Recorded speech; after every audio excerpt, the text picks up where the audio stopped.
얼마 전에는 섬김의 구조라고 하는 제목으로 말씀을 나누었습니다. 오늘은 전략적인 섬김이라는 제목으로 함께 말씀을 상고하고자 합니다. 마가복음은 로마에서 기독교 박해가 한창일 때에 기록이 되었습니다. 이미 교회는 네로 황제의 박해로 말미암아 대학살을 경험을 하였습니다. 심지어 베드로와 바울도 이미 처형이 되어 있었던 상황입니다. 말 그대로 교회는 영적으로 큰 위기의 상황에 봉착해 있었습니다. 너무나도 핍박이 거셌기 때문에 복음 증거는커녕 개인의 신앙을 지키며 떳떳하게 생활하는 것조차 위축이 될 수밖에 없었습니다. 이런 상황에서 하나님은 마가복음이라고 하는 작은 책을 통해서 예수님의 사역의 본질에 대해 상기시켜 주셨습니다. 마가는 특히 메시아로 오신 예수님도 고난당하는 종이었다라는 사실을 알려주었던 것입니다. 요한계시록의 묵시의 기록처럼 유다 지파의 사자의 사명을 감당하기 위해 오기는 하셨지만 피로 얼룩진 어린 양으로 예수님께서 오셨다라는 사실을 기록했던 것입니다. 이처럼 마가복음은 예수님의 제자들도 고난과 핍박에도 불구하고 자신의 십자가를 짊어지고 그리고 십자가의 길을 묵묵히 걸어가도록 권면을 하는 것입니다. 어려운 시기이지만 어려울수록 주님의 제자로서 제자답게 살아갈 것을 권면하는 것입니다. 우리도 여러 가지 면에서 쉽지 않은 시기를 지나고 있습니다. 녹록치 않습니다. 어렵습니다. 하지만 그럼에도 불구하고 묵묵히 이 길을 걸어가는 주님의 제자로 함께 설 수 있기를 간절히 소원합니다. 그렇다면 주님의 제자된 사람의 삶이란 어떤 삶이겠습니까? 한마디로 정의를 하면 스승의 가르침과 그 모범대로 살아가는 사람을 의미합니다. 제자는 그저 자신의 생각이나 자신의 고집대로 사는 사람이 아닙니다. 스승에게 배운 대로, 스승에게 배운 바 그 가르침대로 살아가는 사람입니다. 스승이 살아갔던 그 삶의 자취를 따라 살아가는 사람입니다. 따라서 예수님의 참다운 제자로 살아가겠다는 성도는 예수님의 가르침대로 살아야 합니다. 예수님이 몸소 보여주셨던 그 모범대로 살아가야 하는 것입니다. 오늘 본문에 그 중요한 가르침 중에 하나가, 중요한 모범 중에 하나가 기록이 되고 있습니다. 45절 말씀을 다시 다 함께 읽도록 하겠습니다. 45절 말씀입니다. 시작. 인자가 온 것은 섬김을 받으려 함이 아니라 도리어 섬기려 하고 자기 목숨을 많은 사람의 대속물로 주려 함이니라. 아멘. 예수님은 섬김의 길을 걸어가셨습니다. 사실은 섬김을 받아 마땅한 분이셨지만 자신의 삶을 희생해서까지 철저하게 섬김의 길을 고집하셨습니다. 그분의 제자를 자처하는 우리들도 바로 이러한 섬김의 길을 따라야 하는 것입니다. 그런데 우리 예수님께서 힘이 없어서, 능력이 없어서, 어쩔 수 없어서 낮은 길을 가셨던 것이 아닙니다. 이 땅에 태어난 모든 사람들 중에 가장 권세가 있고 힘이 있고 탁월한 능력을 소유한 분이셨습니다. 그냥 말 한마디면 바람도 바다도 순종하는 그런 분이셨습니다. 그런데 그 모든 것으로 제자를 섬기는 데에 집중하셨습니다. 잃어버린 영혼들을 구원하기 위하여서 희생하시고 헌신하셨습니다. 왜입니까? 제자들을 하나님의 사람으로 변화시키기 위함이었습니다. 하나님께서 택하신 자들을 거룩한 백성으로 변모시키기 위함이었던 것입니다. 이런 목적을 가진 사랑의 섬김이야말로 우리들 인간에게 주어진 가장 큰 하나님의 능력이라고 생각합니다. 특별히 사람을 변화시키는 데 있어서 가장 탁월한 능력이 이러한 사랑의 섬김이라는 것입니다. 저는 학부에서 4년 동안 철학을 전공을 했었고 신대원에서 3년 동안 신학 수업을 받았습니다. 꽤 많은 이론들을 배웠습니다. 그리고 정말로 많은 논쟁들이 여전히 이어져 오고 있다는 사실도 알게 되었습니다. 많은 분들이 논리적으로 시시비비를 가리고 이성적으로 상대방을 설득시키고자 했지만 아직도 문제들이 해결이 되지 않았습니다. 과거에 있었던 다툼과 논쟁들, 분쟁들이 여전히 이어지고 있습니다. 마치 사람이라고 하는 존재는 논리와 설득이라는 방법으로는 절대로 변화되지 않을 것처럼 계속해서 논쟁하고 다투고 있는 것입니다. 그래서 저는 개인적으로 이성적이고 합리적인 방법들이 인간 내면의 지속적인 변화에 결정적인 원동력은 아닌 것 같다라는 결론을 내리고 있습니다. 그나마 이성적이고 합리적인 방법이 다른 우리들의 방법들보다는 좀 나으니까 이런 방법을 그나마 차선으로 취하고 있는 것일 뿐 절대적으로 맹신하지는 않습니다. 한국도 그렇고 미국도 그렇습니다. 정치판을 한번 생각해 보시기를 바랍니다. 나라에서 나름 잘났다는 사람들이, 똑똑하다는 사람들이, 논쟁을 잘하는 사람들이 모여 여러 가지 일들을 하고 있습니다. 냉철한 이성으로, 합리성으로 무장한 집단들이 나름대로의 주장과 대안들을 가지고 치열하게 논쟁을 벌입니다. 그런데 그 결과로 우리가 보게 되는 결론은 무엇입니까? 사실 결론이라고도 할 것이 없습니다. 지루하게 논쟁만 계속되고 있습니다. 합의가 아니라 그 당시에 더 큰 힘을 가진 정당이 다수의 힘으로 그들이 주장하는 안을 통과시켜버리고 마는 것입니다. 이것이 죄인들이 죄성에 물든 이성만을 맹신할 때에 나타나는 당연한 결과가 아닌가 생각을 해봅니다. 신앙생활을 하면서도 개인이나 소수의 이성만을 신뢰하는 경우들이 있습니다. 이성적이고 합리적인 방법들만을 가지고 사람을 설득해 보려는 시도도 있습니다. 사실 그나마 이성적이고 합리적으로 해보려고 하는 분들은 그나마 양반인 것 같습니다. 심지어는 교회 안에서도 그저 힘을 가지고 그 힘으로 무엇인가를 해보려고 하는 시도들도 있어 왔습니다. 스승이신 우리 주님의 가르침과 그 삶의 모범과는 너무나도 동떨어진 모습이 아닐 수 없습니다. 우리는 주님의 제자들입니다. 우리는 제자로서 살아가기를 소원합니다.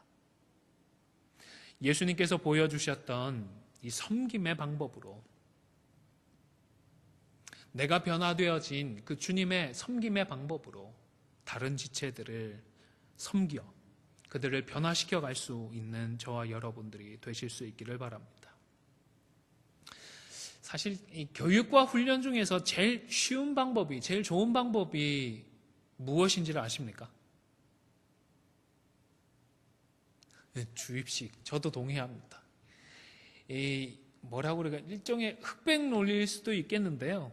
이게 맞고 이게 틀렸다 딱 정해놓고 가르치는 것이 아주 효과적인 방법입니다. 이것을 하면 죄고 이것은 안 하면 죄다. 이렇게 가르치면 가르치는 사람도 참 쉽고 배우는 사람도 참 쉽습니다. 성도라고 하면 이것은 하면 안 되고 이것은 마땅히 해야 된다. 이렇게 딱 이분법적으로만 가르칠 수 있으면 정말 좋겠다 싶습니다.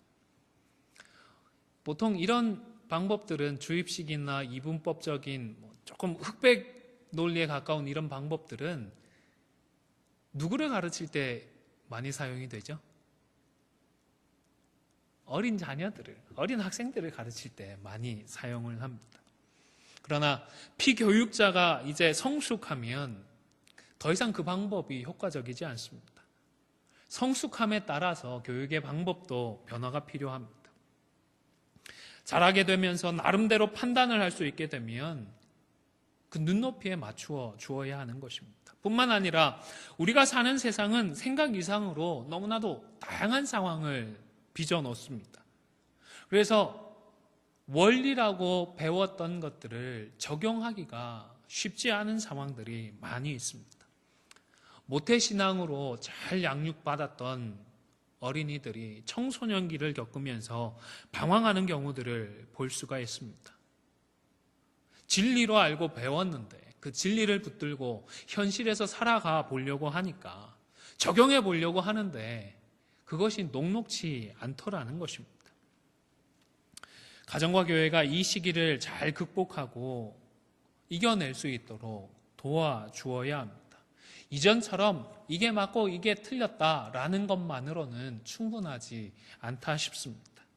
무엇보다 부모님들과 신앙의 선배들이 실제로 삶의 현장에서 그 말씀을 붙들고 살았더니 이런 어려움들이 있었지만 그럼에도 불구하고 하나님께서 함께 해주셨다라고 하는 간증들로 실제적으로 우리가 보여줄 수 있는 것들로 직접 교훈을 하는 것이 강력하고 효과적인 도움이 되겠다 싶습니다. 사실 참된 스승은 제자들이 자신이 가르치는 그 내용 자체에 집착하는 것을 원하지는 않을 것 같습니다. 정작 무엇을 교훈해 주기를 원하는지 스승의 마음을 이해하고 그 가르침들의 참된 의미를 헤아려서 살아가 주기를 기대할 것입니다. 우리 하나님도 마찬가지입니다. 거듭난 자녀들이 하나님의 마음을 헤아리고 그 하나님의 뜻을 헤아려서 한 줄 이 규례들에 얽매이지 않고 하나님의 뜻을 이루어가기를 소원하시는 것입니다. 저는 구약시대 유대인들이 이런 부분에서 큰 실수를 했다 생각을 합니다.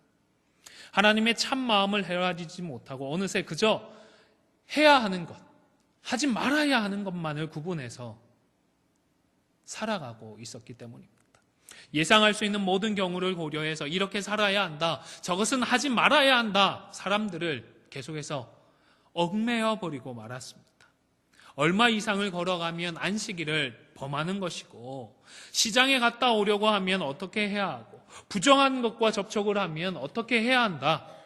하나님께서 주셨던 그 은혜의 율법으로 사람들의 숨통을 조여버리고 있었던 것입니다. 그러나 하나님의 마음을 헤아리는 삶을 살았던 예수님은 어떠하셨습니까? 동시대를 살았던 율법주의자들과는 달리 훨씬 열려 있었습니다. 죄에 대해서는 단호하셨습니다. 그러나 자유로우셨습니다. 죄인과 세리들과 가까이 하셨습니다. 그럼에도 불구하고 거룩하고 의로우신 분이셨습니다. 사람들이 질려버릴 정도로 논리적인 철학자들처럼 사람을 이성으로 설득하지는 않으셨지만 사람들을 근본적으로 변화시켜내셨던 것입니다. 하나님의 마음을 헤아리고 하나님의 뜻대로 살아가며 영혼들을 섬겼더니 이런 일들이 있었던 것입니다. 참된 스승이신 우리 주님처럼 하나님의 마음을 헤아려서 복음 안에 허락된 그 귀한 자유를 만끽하며 사람들을 변화시켜 나가는 저와 여러분이 되실 수 있기를 간절히 소원합니다.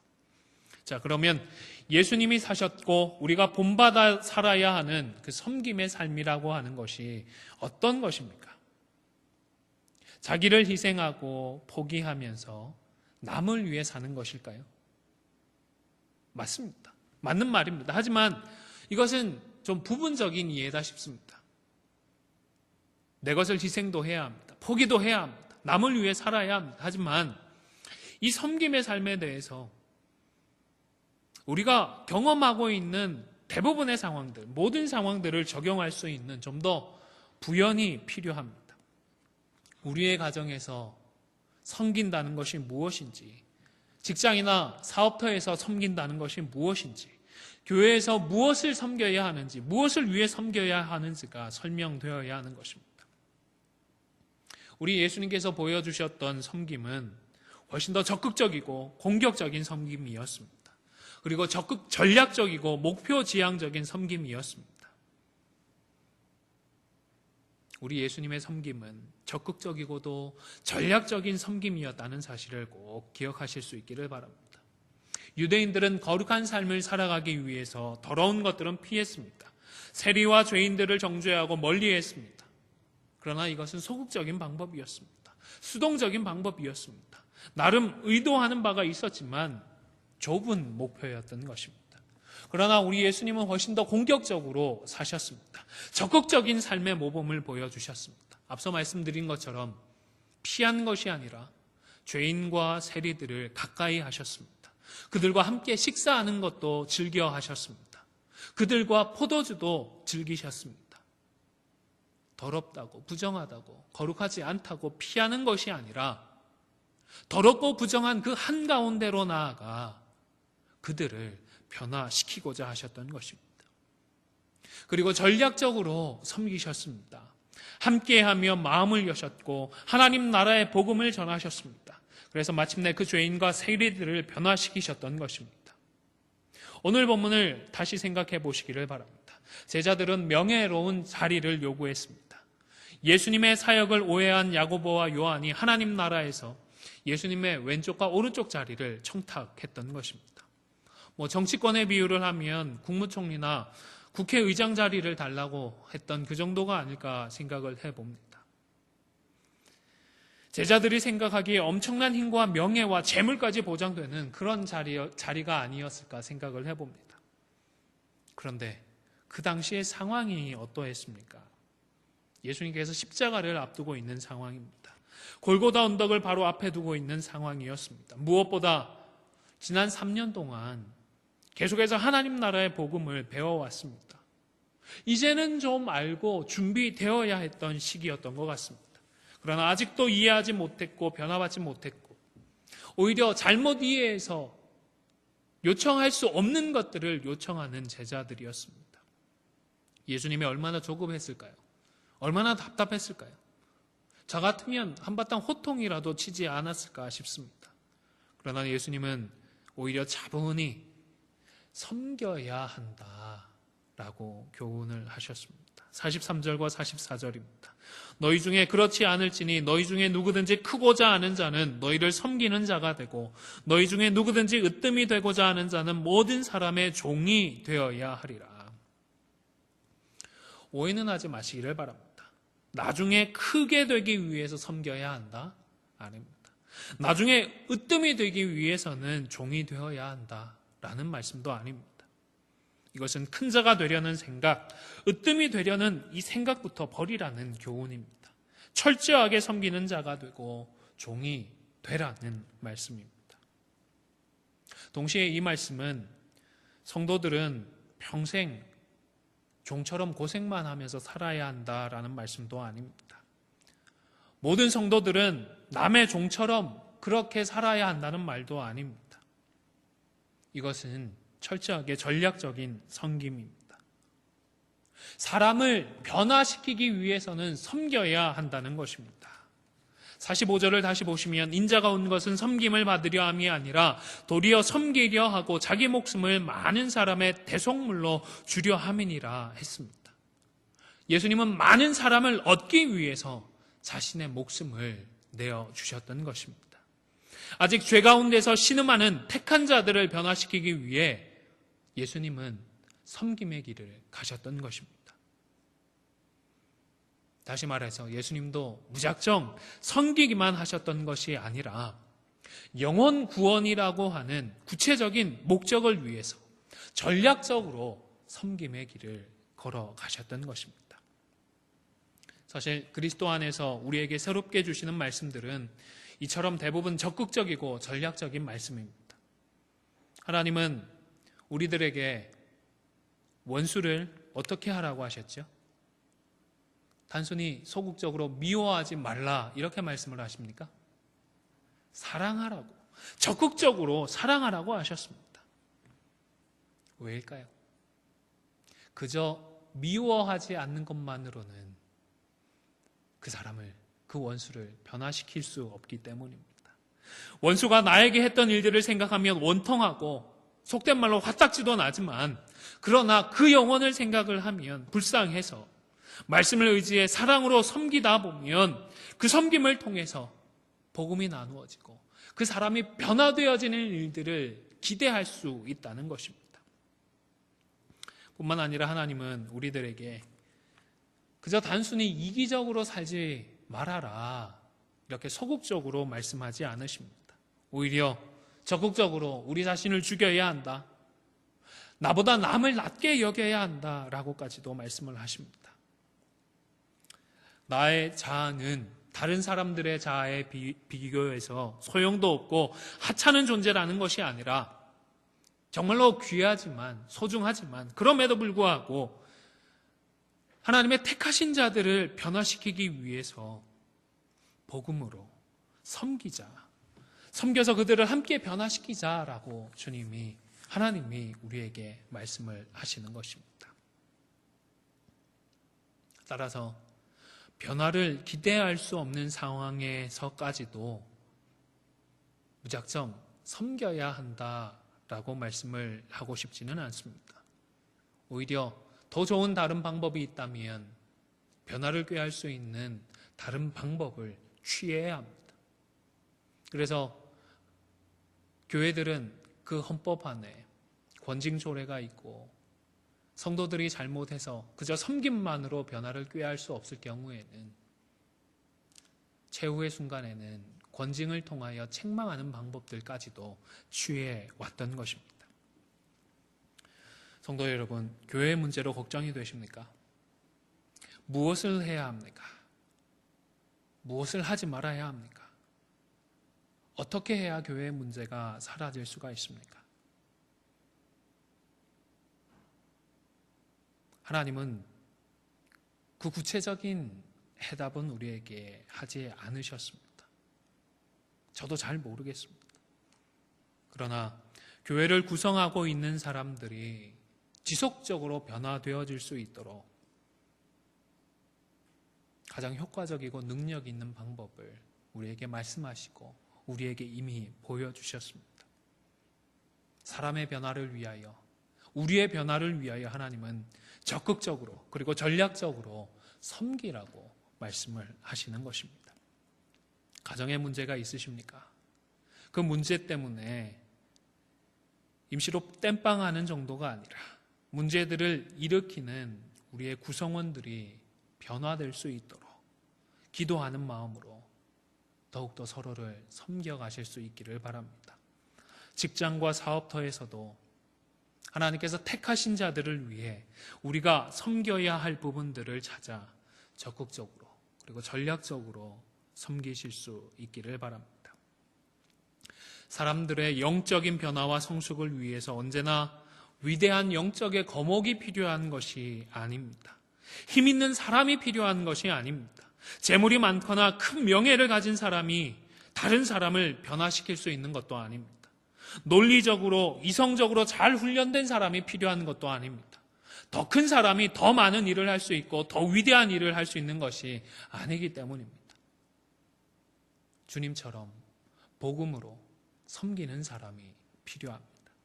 스승 되신 예수님처럼 변화를 위해서 적극적으로 그리고 전략적으로 섬기는 사람이 필요합니다. 사랑하는 성도 여러분, 결단하실 수 있기를 바랍니다. 가정과 교회에서 우리 예수님처럼 그렇게 섬기는 삶을 살겠다. 그 섬김의 삶을 통하여 사람을 변화시켜 가겠다. 하나님, 이것을 감당할 수 있는 마음과 능력을 허락해 주십시오. 결단하며 기도하기를 시작할 수 있기를 바랍니다. 적극적으로 그리고 전략적으로 섬기는 우리를 통해서 틀림없이 우리 가운데 변화된 사람들이 나타날 것입니다. 하나님께서 우리 안에, 그리스도 안에 더욱더 성숙된 성도들이 나타날 수 있도록 역사해 주실 것입니다.